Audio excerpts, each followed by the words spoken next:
突然ですけど、今、リスナーのあなたの銀行口座にあるお金って、この瞬間も静かに、でも確実に目減りしているんですよね。そうですね。銀行が勝手にお金を引き出しているわけじゃないのにって思うかもしれませんが。ええ。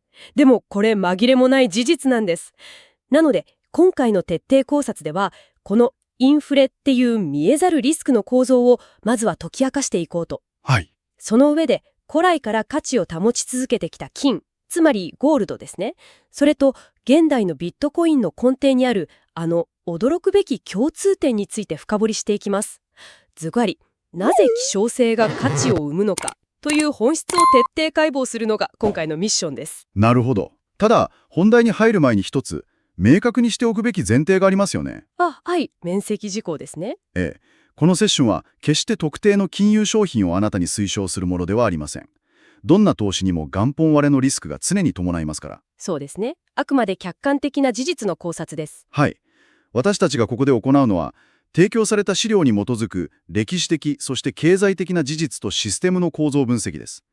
あなたがご自身の資産について客観的な判断を下すための材料として捉えていただければと思います。おっしゃる通りです。あくまで知識と視点の提供ということですね。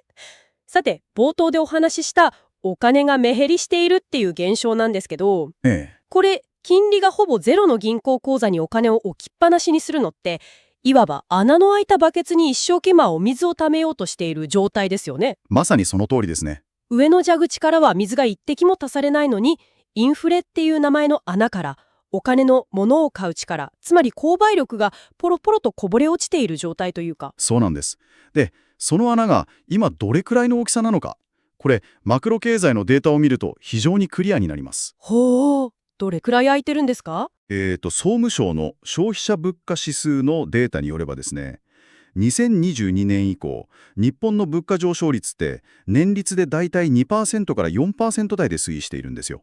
2% から 4%。結構な数字ですよね。はい。これがどういう意味を持つかというと、仮にあなたが1000万円を現金で保有し続けたとしますよね。はい、銀行に1000万円預けているとします。そこで年 2% のインフレが10年間続いたら、実質的な購買力、つまり1000万円で買えるものの量は約820万円分にまで削られてしまうんです。820万円ですか？ 10 年で約180万円分の価値が消えちゃうってことですよね。そうなんです。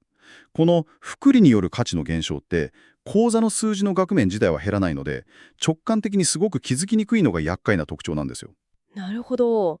いや、現金のまま放置しておくことってなんだかんだ一番安全だと思いがちじゃないですか。ええ、よくそう言われますね。でも実は最も確実な資産減少リスクを受け入れている状態だったってことですよね。だからこそ人類は歴史上このバケツの穴を塞ぐために金、物理的なゴールドに行き着いたわけですが、そもそもなんで金なんですかね？そこを理解するには、私たちが今当たり前のように使っている法定通貨の構造と比べる必要があります。法定通貨、つまり円とかドルですね。はい。1971年のいわゆるニクソンショックでブレトンウッズ体制が崩壊するまで、世界の基軸通貨であるドルは金と交換できるという約束があったから価値を持っていたんです。金本位制ってやつですね。そうです。でも今はドルも円も政府や中央銀行の信用だけで成り立っています。そして経済危機が起きるたびに中央銀行はシステムを救済しようとして通貨の供給量を人為的にどんどんと増やしてきたわけです。それってつまり市場に出回るお金の量が増えるからお金の価値が薄まるってことですよね。バケットの水がどんどん薄められているみたいな。ええ、まさにその通りです。一方で金が1000年以上もの間価値の保存手段として認められてきた理由って極めて物理的なんですよ。物理的ですか？はい。地球の近くに存在する埋蔵量に絶対的な限界があって、しかも巨大な重機とか莫大なエネルギーを投じないと新しく採掘できないじゃないですか。確かにそこら辺を掘って出てくるもんじゃないですよね。つまり人間の都合や政府の政策で勝手に供給量を増やせないという事実が重要なんです。経済学において価値を生み出す源泉はこの希少性、もっと厳密に言うと偽造不可能なコストにあるんです。偽造不可能なコスト。なるほど。つまり単にキラキラして珍しいからじゃなく、供給を増やすための物理的なハードルがめちゃくちゃ高いからこそ、そこに信頼が生まれるんですね。そういうことです。なんだかそれって絶対に再販されないし偽造もできない限定モデルのスニーカーみたいなものですね。限定だからこそ価値が上がる。でも今の法定通貨はメーカーが無限に同じスニーカーを作り続けているような状態で、非常にわかりやすい例えだと思います。金はこのストックフロー比率、つまりすでに市場にある量に対して毎年新しく採掘される量がすごく少ないので、インフレ耐性が極めて高いんです。なるほど。じゃあ金を買っておけば安心ってことですかね。いや、ところがですね、現代のグローバルなデジタル経済において、金には致命的な物理的制約があるんです。物理的制約。重いとかですか？重くて持ち運べないですし、普段の決済のためにミリ単位で削って分割するのも現実的じゃないですよね。確かに、コンビニで金の粉を払うわけにはいかないですからね。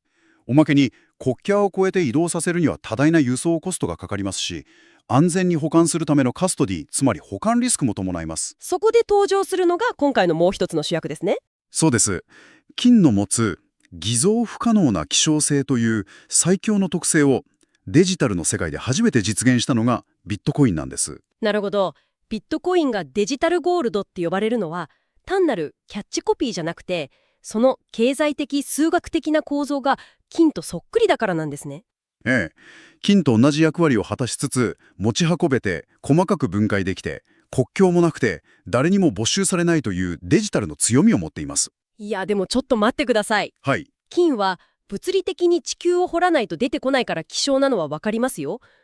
でもビットコインって突き詰めればただのデジタルデータ、プログラムですよね。はい。オープンソースのソフトウェアですね。デジタルデータなら画像のコピーペーストみたいに簡単に複製できるじゃないですか。例えば誰かすごい優秀なハッカーが上限2100万枚っていうプログラムのコードを勝手に5000万枚とかに書き換えちゃえば、一瞬で希少性なんて崩壊しませんか？いや、そこは非常に鋭い、そして重要な指摘です。実はデジタルの世界で希少性を維持することって、ビットコインが誕生した2009年までコンピューターサイエンスにおける未解決問題だったんですよ。そうなんですか？はい。いわゆる二重支払いの問題というやつですね。これを解決したのがビットコインの非中央集権とゲーム理論を組み合わせたインセンティブ設計なんです。ゲーム理論？単なる暗号技術で守ってるわけじゃないんですか？もちろん暗号技術もベースにはありますが、本質は人間の経済的なインセンティブをうまく利用している点にあります。ビットコインのネットワークってどこかの企業や特定の管理者が運営しているわけじゃないですよね。社長とかがいませんよね。代わりに世界中に散らばっている数万台の独立したコンピューター、これをノードと呼びますが、彼らが全員で同じ台帳を監視し合っているんです。なるほど。全員で見張っているんですね。そうです。もし誰かが上限を5000万枚に増やすぞっていう改ざんされたソフトウェアを実行しようとしても、他の参加者たちが、いやいやそれは私たちが合意したルールと違うでしょうとして、そのデータを瞬時にネットワークから弾き出してしまうんです。ってことは、参加者全員が2100万枚っていう絶対的な希少性があるからこそ、自分の持っているビットコインに価値があるんだって分かってるから、はい。自分の資産価値を薄めるようなルール変更には絶対に同意しないってことですね。人間の強欲さすらもシステムを守るための防壁としてプロトコルに組み込まれていると。その通りです。もし本気で上限を変更しようと思ったら、世界中のネットワークの過半数を同時に支配する必要があります。でもそれには国家予算レベルの天文学的な電力とハードウェアが必要になるんです。国家予算レベルですか？しかもそれだけの莫大なコストをかけてネットワークを攻撃し、ルールを書き換えた瞬間に、ビットコインって改ざんできるんだとなって信頼は地に落ちます。すると攻撃者が手に入れたコインの価値もゼロになってしまうんです。なるほど。システムを攻撃するよりもルールに従って正当に参加した方が結果的に得をするように設計されているんですね。まさにそこです。物理的な金が北索コストという物理法則で守られているように、ビットコインは暗号学と経済的インセンティブという数学的法則で守られているんです。わあ、美しい設計ですね。しかもビットコインには半減期っていう仕組みもありますよね。これって金にはないさらに強力な性質だって資料にありましたけど。はい、非常に重要なメカニズムです。ビットコインは現在も約10分ごとに新しいコインがマイニング、つまり発行されているんですが、プログラムのコードによって約4年ごとにその新規発行量が半分に減少するようにがっちり設定されているんです。4年ごとに半分に。2009年の誕生当初は1回あたり 50BTC が発行されていましたが、2012年に 25BTC になり、その後も半減を繰り返して直近の2024年の半減期を経て、今はわずか 3.125BTC にまで供給が絞り込まれています。ってことはですよ、世界中で需要がどれだけ爆発的に増えても、価格がどれだけ上がっても、ビットコインの生産ペースは絶対に上がらないってことですよね。その通りです。金だったら価格が高騰すれば、よしもっと掘ろうって鉱山会社が人員を増やした採掘ペースを上げるインセンティブが働きますよね。でもビットコインはそれすら不可能だと、完全な非弾力性を持っているわけですね。まさにそこが機関投資家たちが着目している最大のポイントなんです。機関投資家、プロの投資家たちですね。はい。中央銀行は危機になれば紙幣を張りますし、金でさえ価格が上がれば供給が少し増えてしまう。でも、ビットコインの供給スケジュールは、世界の誰が何を言おうと、マクロ経済がどうなろうと、高度に従って冷徹に減り続けるんです。冷徹に減り続ける。この究極の希少性と透明性が、既存の金融の世界で歴史的なパラダイムシフトを引き起こしました。それが2024年1月にアメリカで起きたビットコイン現物 ETF の承認っていう歴史的ニュースにつながるわけですね。そうです。これ上場投資信託のことですけど、金融業界では歴史的な転換点だって騒がれましたよね。でもこれと単に取引所じゃなくて証券口座で買えるようになったっていう以上の意味があるんでしょうか？大きな意味があります。ETF が承認されたということは、世界の金融インフラの配管がついにビットコインに直結したということを意味するんですよ。配管が直結。これまで数兆ドル規模の莫大な資金を運用するウォール街の年金基金とか保険会社、あるいは伝統的な資産運用会社って、法規制の壁やパスワードを自分で管理するカストディのリスクがあって、直接ビットコインを買うことができなかったんです。なるほど。プロの投資家たちが怪しげな取引所に口座を作って、パスワードを紙に書いて金庫にしまるみたいなアナログなリスク管理をするわけにはいかないですもんね。そういうことです。かつてはウォール街のエリートたちもビットコインを実体のないゴミがなんて批判していましたが、言ってましたね。しかし、ブラックロックやフィデリティといった世界最大級の資産運用会社が提供する現物 ETF が承認されたことで、事態は一変しました。ビットコインは SEC、米国証券取引委員会に規制された伝統的な証券という枠組みの中に正式に収まったんです。なるほど。証券コードがついて、アップルやアマゾンの株を買うのと全く同じシステムで、プロの投資家がボタン一つでポートフォリオに組み込めるようになったと。これって例えるなら、今まで怪しげな裏路地のマニアックな店で現金払いでしか買えなかった珍しい商品が、突然世界最大規模のスーパーマーケットの特設コーナーに並び始めたようなものですね。そりゃ巨大企業からおばあちゃんまで誰でもカゴに入れやすくなりますよ。まさにその通りです。そしてこれ、過去の歴史に非常に似た事例があるんですよ。ほう、何ですか？2004年の金、ゴールドの現物 ETF の承認です。金も昔は ETF じゃなかったんですか？はい。それ以前は、機関投資家が金に投資しようと思ったら、物理的な金の延べ棒を買って専用の金庫を手配して警備員をつけるという膨大なコストがかかっていました。それはハードルが高いですね。でも金 ETF が上場したことで証券口座から簡単に金に投資できるようになり、莫大な資金が流入しました。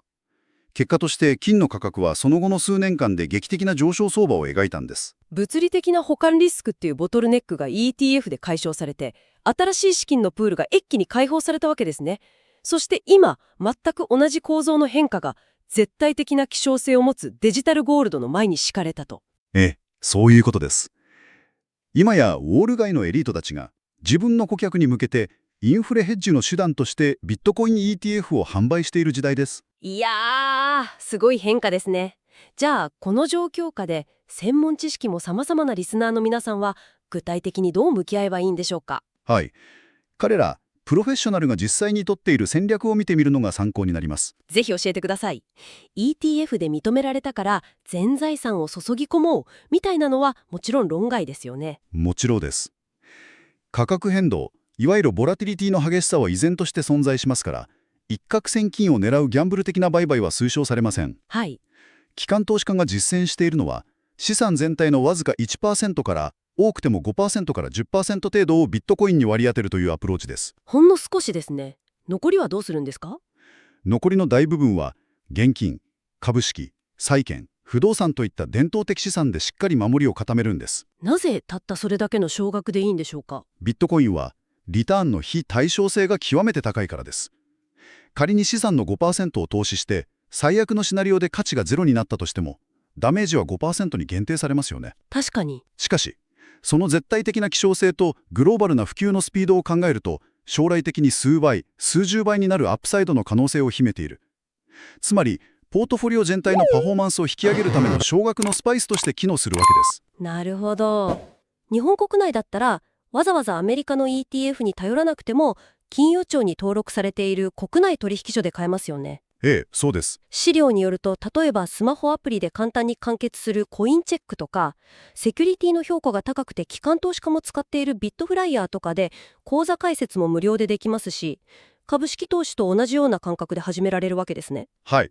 インフラはすでに整っています。ただ、ちょっと意地悪な質問してみいですか？なんでしょそうは言っても、やっぱり価格が乱高下するのを見るのは精神的に疲れるとか、口座を作るのも手間に感じるって人も多いと思うんです。